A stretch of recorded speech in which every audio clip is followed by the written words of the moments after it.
Good morning, बच्चों. Hope you all are fine. In my last video, I have explained till democratic republic.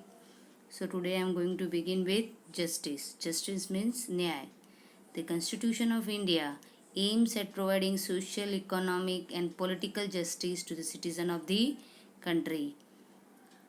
हमारी constitution ये देखती है कि सारे सिटीजन्स को सोशल, इकोनॉमिक और पॉलिटिकल जस्टिस मिले. Social justice, it prohibits discrimination on the basis of caste, class, gender, religion and place of birth. ये भेदभाव नहीं करता है कास्ट, क्लास, जेंडर, रिलीजन या प्लेस ऑफ बर्थ के नाम पर भेदभाव होने देता नहीं है. Economic justice, the government must ensure fair distribution of wealth by providing equal opportunity of development to all the citizen along with aiding the elderly, children, unemployed and marginalized section of the society.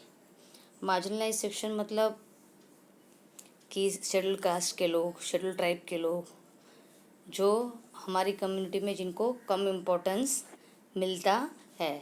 तो government economic justice कैसे provide करता है कि वो सभी को equal opportunity देता है. जैसे कि अगर कोई एल्डर्स है उनको एडिंग द एल्डर मीन्स उनको हेल्पिंग हैंड करना है. जैसे कि रेलवे में अगर हम देखते हैं तो ऐसे एल्डर्स लोग हैं जो पीपल है उनकी टिकट्स में कंसेशंस होते हैं. Even for children they have different rates. और वो मार्जिनलाइज सेक्शन की अनएम्प्लॉयमेंट उनके लिए भी कई स्कीम्स लाता रहता है ताकि इकोनॉमिक जस्टिस प्रोवाइड हो. Political justice. Every citizen is free to participate in election by voting or contesting the election as per the criteria laid down in the Constitution of India. Constitution कैसे political justice provide करता है कि उसने जो भी नियम बनाए हैं कॉन्स्टिट्यूशन ऑफ इंडिया में इलेक्शन को लेके उसमें सबको सेम रखा है. कास्ट क्लास के उस पर कास्ट क्लास के बेसिस पर भेदभाव नहीं किया है. हर एक सिटीज़न है वो वोटिंग करने के लिए एलिजिबल है इफ़ ही और she is more than age of 18. So in this way it provides political justice. Liberty. Constitution of India has provided 6 basic rights known as fundamental rights to the citizen of country. Through these rights, the citizens have been given the freedom to think, express their view and follow the faith and religion of their. Liberty मतलब one type की आज़ादी. ठीक है, liberty का word liberty means freedom. हमारी constitution ने 6 basic right provide किए हैं जिसको फंडामेंटल राइट कहा जाता है, जिसमें हर एक सिटीज़न कंट्री का उसे फ्रीडम है कि वो अपनी सोच एक्सप्रेस कर सकता है, अपने पॉइंट्स ऑफ व्यू रख सकता है और वो जो चाहे वो धर्म को, रिलीजन को वो फॉलो कर सकता है. हम देखते हैं कि कई बार रिलीजन लोग चेंज करते हैं अपनी मर्ज़ी से, तो हमारी कॉन्स्टिट्यूशन में उसमें उसके लिए प्रोहिबिशन नहीं है. Every individual, every citizen of country is free to express his views and follow the faith and religion of their choice. Equality. Equality has been outlined as a fundamental right of the citizen of India. This right ensures equal opportunity for education, employment and health to all the citizens, which can allow them to realize their full potential and lead them on the path to development. The right prohibits discrimination on the ground of caste, class, gender, religion, and place of birth, which may hinder the development of the citizen. Also, every citizen of country is equal in the eyes of law. All citizens are also protected by the law of the land, which means they are free to move the court in case of violation of their fundamental right. Constitution सबको equal कैसे गिनता है कि वो सबको equal opportunity देता है, फिर वो एजुकेशन के रिलेटेड हो, एम्प्लॉयमेंट के रिलेटेड हो या कोई हेल्थ इश्यू, हेल्थ के रिलेटेड कोई भी हो. सबके लिए इक्वल अपॉर्चुनिटी देता है। हमारी कॉन्स्टिट्यूशन ऐसे मानती है कि ये सारी चीज़ें एक ऑब्स्टेकल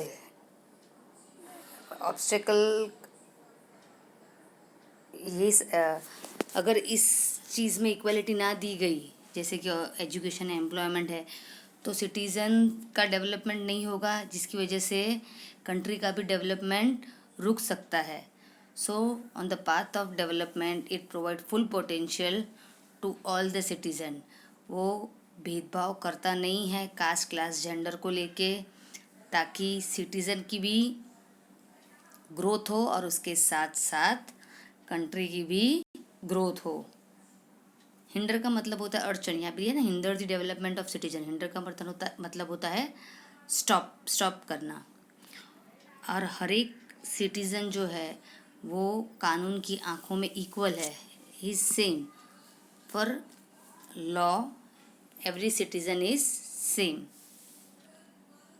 और सिटीज़न इसके लिए कॉन्स्टिट्यूशन इसके लिए, अगर कोई सिटीज़न है जिसके राइट्स को वायलेट किया जाता है, जैसे कि अगर उसको फंडामेंटल राइट्स नहीं मिल रहे हैं, तो वो उसके लिए कोर्ट में जाके आवाज़ भी उठा सकता है।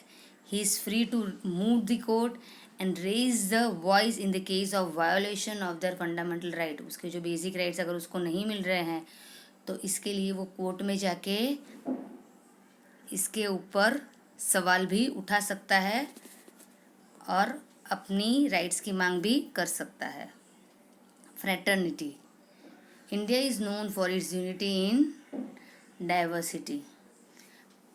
फ्रेटर्निटी वर्ड का मतलब होता है फ्रेंडशिप, म्यूचुअल सपोर्ट।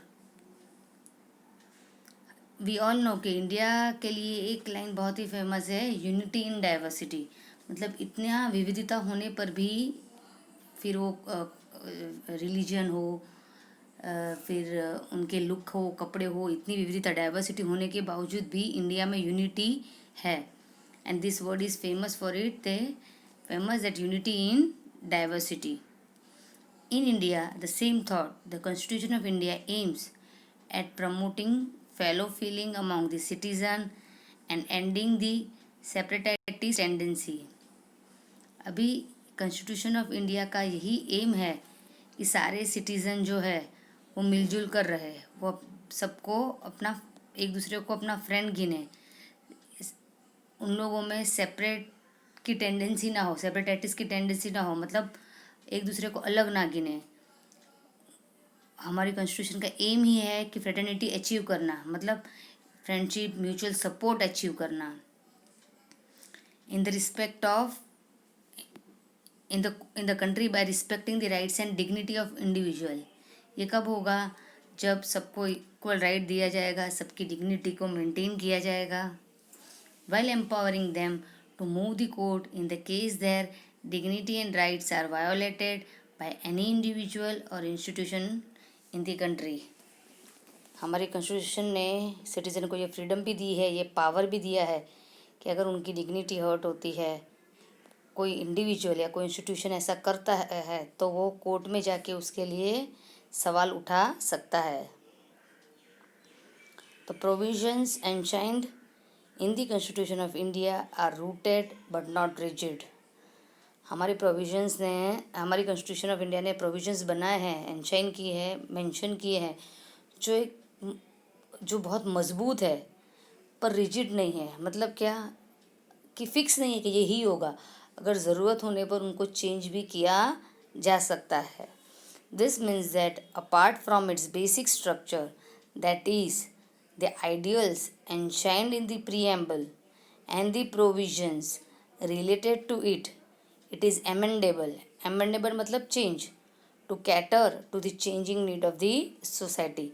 अगर सोसाइटी की ज़रूरत हो तो जो प्रीएम्बल में भी मेंशन किया है उसको भी ज़रूरत आने पर चेंज किया जा सकता है। वो मजबूत तो है ही, उसे सबको फॉलो तो करना है, पर ज़रूरत होने पर उसमें चेंजेस भी लाए जा सकते हैं। इसलिए हम देखते हैं कि अमेंडमेंट्स होते हैं एक्ट में, जैसे कि एक एक्ट बन गया, फिर ज़रूरत होने पर उसको अमेंड किया जाता है, मतलब उसको चेंज किया जाता है। In next chapter we shall learn how these aims and objectives have been translated into reality in the contemporary era. Next chapter में हम पढ़ेंगे इसके एम्स और ऑब्जेक्टिव्स, हमारे कॉन्स्टिट्यूशन ऑफ इंडिया के एम्स और ऑब्जेक्टिव्स. की terms. Constituent Assembly, a body set up to frame the Constitution of India. Constitution assembly का मतलब है कि ऐसा ग्रुप, ऐसी बॉडी को सेटअप करना जो हमारी कॉन्स्टिट्यूशन को फ्रेम करेगा, बनाएगा, उसके लिए रूल्स एक्ट एनेक्ट करेगा, बनाएगा. Drafting committee, a body set up to create the first draft of the constitution of India. Drafting committee मतलब ऐसा ग्रुप, ऐसे पर्सन्स जो एक साथ आए थे कॉन्स्टिट्यूशन ऑफ इंडिया का फर्स्ट ड्राफ्ट बनाने के लिए. That were called drafting committee. Mind map. Constitution of India framed by the constituent assembly.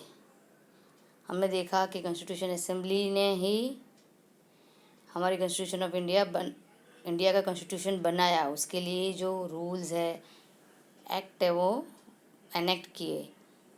उसका एम क्या था? To make India socialist, secular and democratic republic. इसका एम हमने डिटेल में ये चैप्टर में पढ़ा. हर एक वर्ड का मतलब डिटेल में हमने इस चैप्टर में भी समझा.